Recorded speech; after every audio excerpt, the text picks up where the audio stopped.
Global skill development mission में आपका स्वागत है।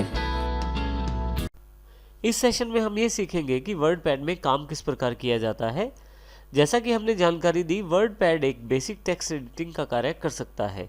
टेक्स्ट एडिटिंग से अभिप्राय आपके टाइपिंग के वर्क से है, चाहे वो किसी तरह से टेक्स्ट को डिलीट करना हो, नया टेक्स्ट डालना हो, पुराना टेक्स्ट हटाना हो, ये सभी चीज़ें आप टेक्स्ट एडिटिंग में कर सकते हैं।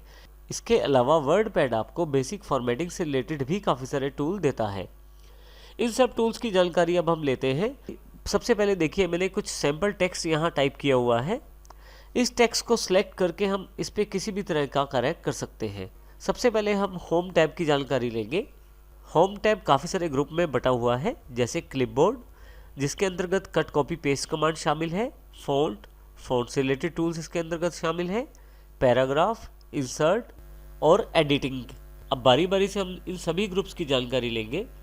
सबसे पहले इम्पोर्टेंट बात, यदि आपको वर्डपैड में कोई भी कार्य करना है तो उसके लिए उस टेक्स्ट को सिलेक्ट करना ज़रूरी है जिस पे आप कार्य करना चाहते हैं। अब सबसे पहले मैं देखिए इस बीच वाले पैराग्राफ को सिलेक्ट कर लेता हूँ। सिलेक्ट करने के लिए माउस के लेफ्ट क्लिक को मैं प्रेस करके रखता हूँ और माउस को ऊपर या नीचे जिस तरफ मुझे सिलेक्ट करना है घुमाता हूँ। जैसे यहाँ पे मुझे टेक्स्ट ऊपर की तरफ सिलेक्ट करना है तो मैं ऊपर की तरफ ड्रैग कर रहा हूँ। फाइनली माउस का लेफ्ट क्लिक छोड़ देता हूँ और मेरा ये टेक्स्ट सिलेक्ट हो जाता है। आइए अब सबसे पहले हम होम टैब के फ़ॉन्ट सेक्शन की जानकारी लेते हैं। फ़ॉन्ट सेक्शन में काफ़ी सारे कमांड्स अवेलेबल हैं। सबसे पहले फ़ॉन्ट फैमिली। देखिए यहाँ पे जब भी आप अपने माउस का कर्सर किसी कमांड पे रखते हैं तो उसकी एक टूल टिप आपके पास अवेलेबल हो जाती है। जैसे यहाँ फ़ॉन्ट फैमिली जो ये जानकारी दे रहा है कि यहाँ से फ़ॉन्ट चेंज कर सकते हैं आप। यहाँ दिए गए ड्रॉप डाउन बॉक्स को मैं क्लिक करता हूँ तो मेरे पास काफ़ी सारे फ़ॉन्ट अवेलेबल हो जाते हैं। अब देखिए जैसे जैसे माउस को मैं फ़ॉन्ट्स पे लेके जाऊंगा उस तरह का फ़ॉन्ट का स्टाइल मेरे पास प्रीव्यू के रूप में मेरे डॉक्यूमेंट में अवेलेबल हो रहा है। जो फ़ॉन्ट मुझे चाहिए उस पर मुझे केवल क्लिक करना है। जैसे यहाँ मैं ब्रिटेनिक बोल्ड को क्लिक कर देता हूँ तो देखिए मेरे पास फ़ॉन्ट एप्लीकेबल हो गया है। इसी तरह से साइज़ चेंज करने के लिए बिल्कुल साथ में साइज़ का बॉक्स है। यहाँ से मैं ड्रॉप डाउन पिक करके साइज़ सेलेक्ट कर सकता हूँ। माउस मूव करते ही साइज़ में भी बदलाव आप देख सकते हैं प्रीव्यू के रूप में। जिस साइज़ को मैं चाहता हूँ उस साइज़ को एप्लीकेबल करने के लिए क्लिक कर देता हूँ। साइज़ बदलने के लिए आप ग्रो फॉन्ट और श्रिंक फॉन्ट का इस्तेमाल भी कर सकते हैं। जैसे ही मैं ग्रो फॉन्ट पे क्लिक करता हूँ आप देखेंगे कि साइज़ फॉन्ट का बढ़ रहा है। यहाँ पे आप नंबर भी देख सकते हैं, साइज़ के साथ बढ़ रहा है। इसी तरह से यदि आप श्रिंक फॉन्ट को क्लिक करते हैं तो साइज़ कम हो रहा है। यहाँ पे आप देखिए नंबर भी यहाँ पे कम हो गया है। इस प्रकार से ग्रो फॉन्ट और श्रिंक फॉन्ट के द्वारा साइज़ को बड़ा और छोटा आप कर सकते हैं फॉन्ट के। इसी के साथ आपके पास बोल्ड ऑप्शन अवेलेबल है जो अक्षरों को मोटा कर देगा कुछ इस तरह से। इसी तरह से इटैलिक, हल्के से टेढ़े अक्षर दिखाई देने शुरू हो जाएंगे। यू से नीचे अंडरलाइन अवेलेबल हो जाएगी। स्ट्राइक थ्रू से आपके पास अक्षरों के बीच में एक लाइन हो जाएगी जो एक स्टाइल को रिप्रेजेंट करेगी, जो कि स्ट्राइक थ्रू है। आप इनमें से किसी भी ऑप्शन को यहीं से ऑन ऑफ कर सकते हैं। अर्थात यदि आप बोल्ड पे क्लिक करते हैं यहीं से बोल्ड एनेबल हो जाएगा और दोबारा बोल्ड पे क्लिक करने पे बोल्ड डिसेबल हो जाएगा फ़ॉन्ट के ऊपर। तो इस प्रकार आप अपने इन ऑप्शंस को एनेबल और डिसेबल कर सकते हैं। अगला ऑप्शन हमारे पास है सबस्क्रिप्ट का। सबस्क्रिप्ट का एग्जाम्पल समझने के लिए सबसे पहले हम एक टर्म लिख लेते हैं यहाँ पे, log 10। अब यहाँ पे मुझे 10 को लॉग के बिल्कुल पैर में रखना है, यानी कि नीचे की तरफ रखना है। तो इसके लिए मैं 10 को सिलेक्ट कर लेता हूँ और यहाँ पे मैं सबस्क्रिप्ट पे क्लिक कर देता हूँ। आप देखेंगे यहाँ पे log 10 में 10 नीचे पैर में चला गया है लॉग के। तो इस प्रकार से आप सबस्क्रिप्ट का प्रयोग कर सकते हैं। दोबारा नॉर्मल पोजीशन में लाने के लिए फिर से 10 को सिलेक्ट कर लें। आप देखेंगे कि ये ऑप्शन एनेबल है तो यहाँ मैं इसे फिर से डिसेबल कर देता हूँ। आप देखेंगे कि सबस्क्रिप्ट का इफेक्ट यहाँ से हट गया है। नेक्स्ट कमांड हमारे पास सुपरस्क्रिप्ट की है। मान लीजिए मुझे 2 की पावर 8 यानी कि 2⁸ करना है तो मैं 8 को सिलेक्ट कर लेता हूँ और यहाँ पे सुपरस्क्रिप्ट पे क्लिक कर देता हूँ। आप यदि यहाँ ध्यान से देखें तो 2⁸ हो गया है, यानी कि 2 की पावर 8 दिखाई दे रहा है। यदि आप सुपरस्क्रिप्ट के इफेक्ट को हटाना चाहते हैं तो फिर से सुपरस्क्रिप्ट को क्लिक कर दीजिए, आपके पास वही नंबर वापस आ जाएगा। इस प्रकार से आप सुपरस्क्रिप्ट और सबस्क्रिप्ट का प्रयोग करते हैं।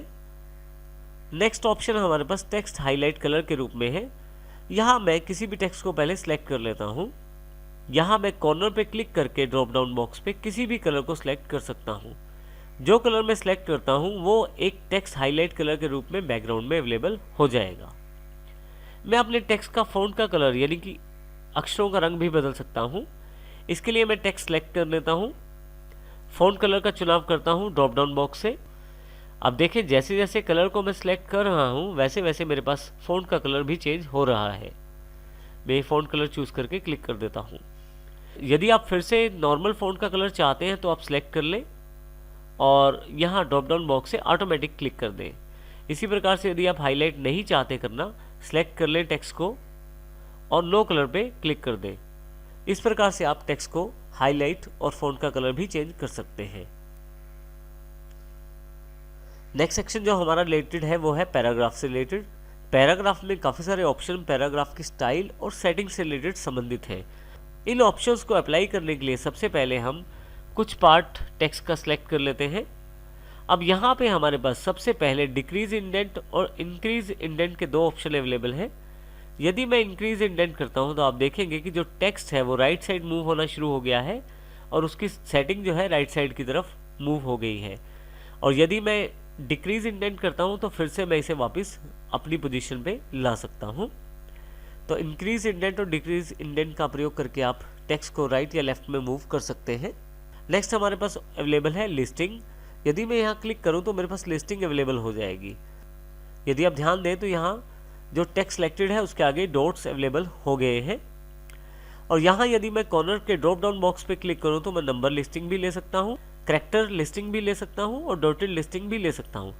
यदि मैं लिस्टिंग नहीं लेना चाहता तो यहाँ मैं नन करके उसे हटा भी सकता हूँ। नेक्स्ट ऑप्शन हमारे पास लाइन स्पेसिंग से रिलेटेड है।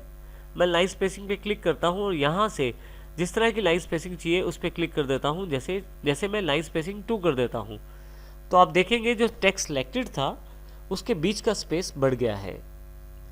यदि मैं इसको फिर से वापस 1 पे लाना चाहता हूँ तो 1 क्लिक कर दूंगा। जिस तरह का मैं लाइन स्पेसिंग चाहता हूँ उस तरह का लाइन स्पेसिंग यहाँ से मैं सिलेक्ट कर सकता हूँ। नेक्स्ट ऑप्शन नीचे की तरफ अलाइनमेंट से रिलेटेड है। जैसे ये लेफ्ट अलाइन है, ये सेंटर और ये राइट। आपका राइट अलाइनमेंट करने पर सारा का सारा टेक्स्ट का झुकाव राइट साइड हो जाता है। सेंटर करने पर सारा का सारा टेक्स्ट सेंटर्ड हो जाता है यानी कि बीच में दिखाई देना शुरू हो जाता है। और लेफ्ट करने पे लेफ्ट पे टेक्स्ट आपका सारा अलाइन हो जाता है। नेक्स्ट अलाइनमेंट जो हमारे पास अवेलेबल है वो है जस्टिफाई। यदि मैं जस्टिफाई को क्लिक करूं तो जस्टिफाई दोनों तरफ से लाइनों को बराबर करने की कोशिश करता है।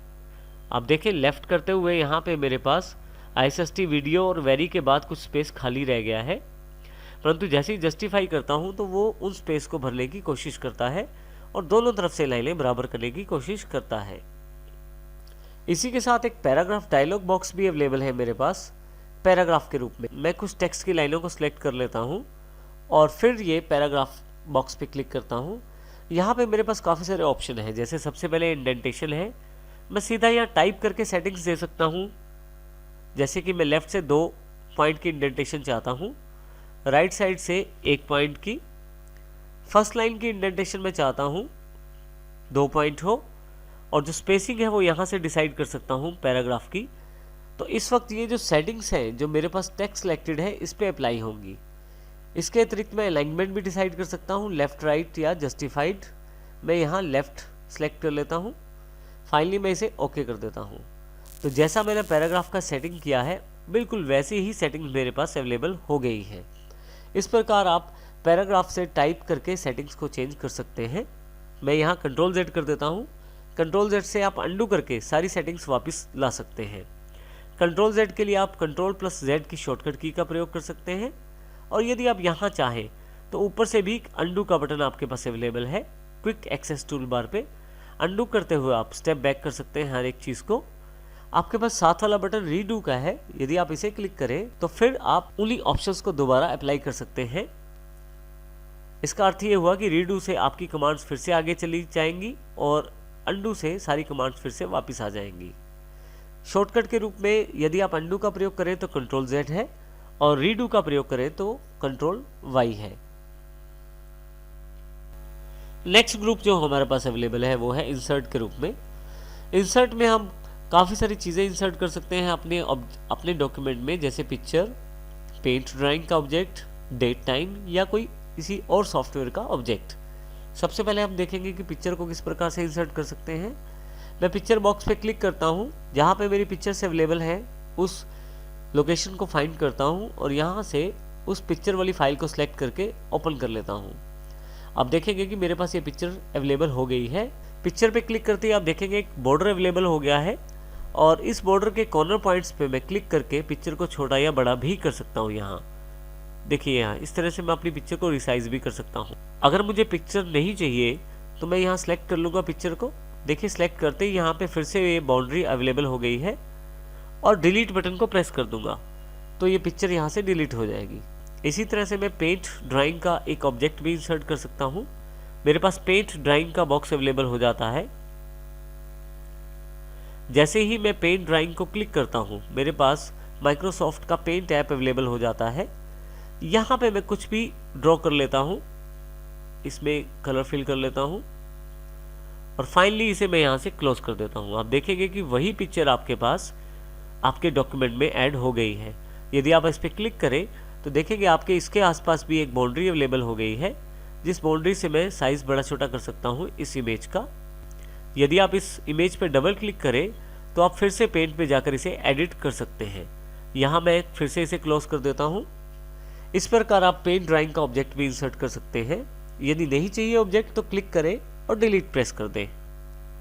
इसी तरह से यदि आप अपने डॉक्यूमेंट में डेट या टाइम इंसर्ट करना चाहते हैं तो डेट टाइम पे क्लिक करें। काफ़ी सारे फॉर्मेट्स आपके पास अवेलेबल हो जाएंगे। जैसा फॉर्मेट आपको चाहिए वो सिलेक्ट करें और ओके कर दें। उस तरह का डेट आपके पास यहाँ इंसर्ट हो जाएगा। नेक्स्ट ऑप्शन हमारे पास यहाँ उपलब्ध है इंसर्ट ऑब्जेक्ट के रूप में। इंसर्ट ऑब्जेक्ट पे क्लिक करें आप।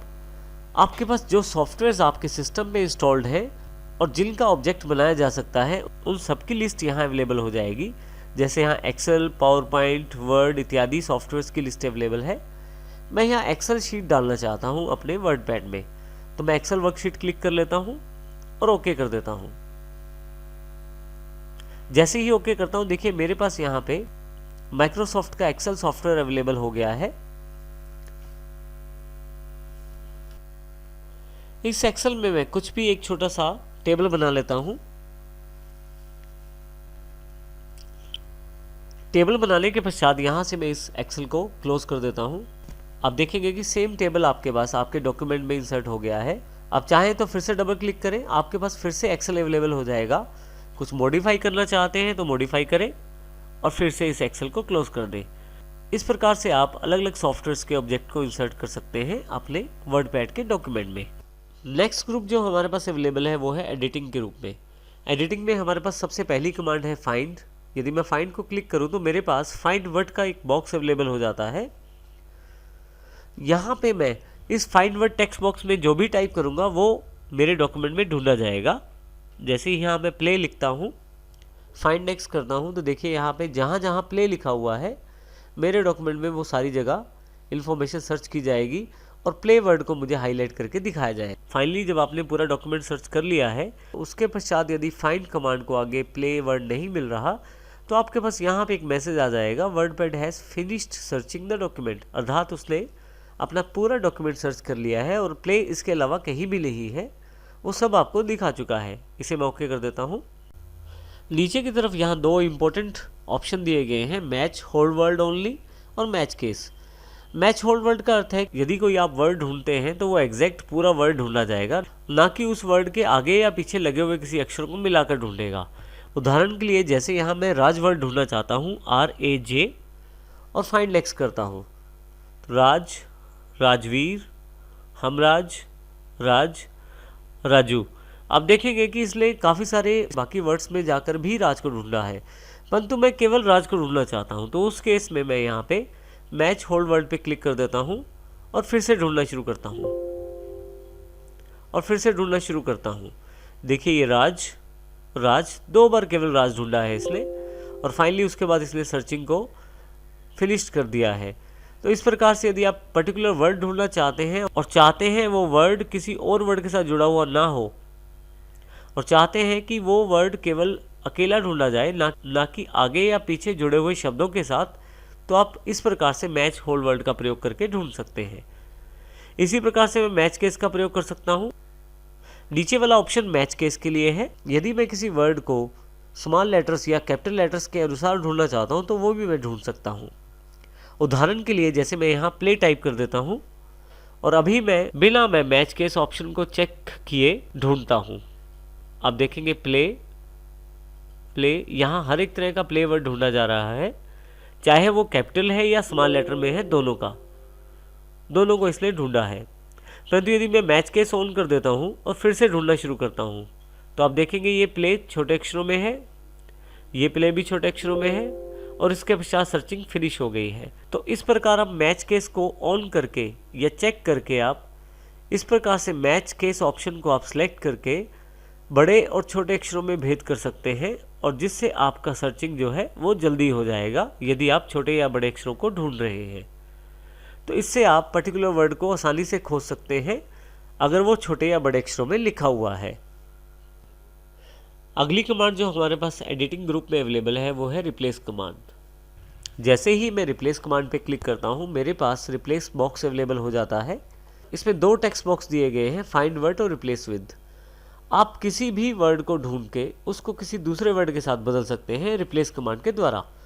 जैसे कि फाइंड वर्ड में यहाँ पे मैं प्ले टाइप कर देता हूँ और रिप्लेस विद में वर्क टाइप कर देता हूँ। मेरे डॉक्यूमेंट में जहाँ जहाँ प्ले वर्ड है उसको वर्क से रिप्लेस कर दिया जाएगा। रिप्लेस करने के लिए मैं रिप्लेस बटन का प्रयोग कर सकता हूँ। रिप्लेस करने से पहले मैं उस वर्ड को फाइंड कर सकता हूँ फाइंड नेक्स्ट से। यदि आप इस वर्ड को रिप्लेस करना चाहते हैं तो रिप्लेस बटन दबा सकते हैं, नहीं तो आप फाइंड नेक्स्ट से आगे भी जा सकते हैं। मान लीजिए मैं इसे बदलना चाहता हूँ तो मैं केवल इसे रिप्लेस पे क्लिक करूँगा। देखिए वो एंट्री बदल चुकी है, यहाँ पे प्ले की जगह वर्क आ चुका है। फिर से मैं रिप्लेस दबाऊंगा तो अगली वाली जहाँ पे प्ले है उसको बदल दिया गया है।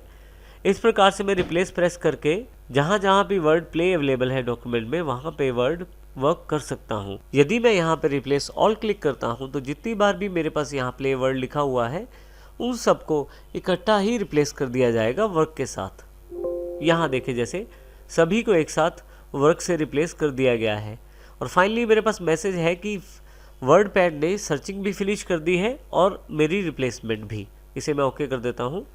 कैंसिल करके मैं इस बॉक्स को क्लोज भी कर सकता हूँ। नेक्स्ट कमांड जो अवेलेबल है वो है सेलेक्ट ऑल के रूप में। यदि आप पूरे डॉक्यूमेंट को इकट्ठा सेलेक्ट करना चाहते हैं तो आप सेलेक्ट ऑल पे क्लिक कर दीजिए। देखिए ऊपर से लेकर नीचे तक सारा डॉक्यूमेंट सेलेक्ट हो गया है। और यदि मैं यहाँ से बाहर कहीं भी क्लिक करूँ तो फिर से डीसेलेक्ट हो जाएगा पूरा का पूरा डॉक्यूमेंट। सेलेक्ट ऑल से पूरा पेज आप एक साथ सेलेक्ट कर सकते हैं और डीसेलेक्ट करने के लिए बाहर कहीं भी क्लिक करें तो ये डीसेलेक्ट हो जाएगा।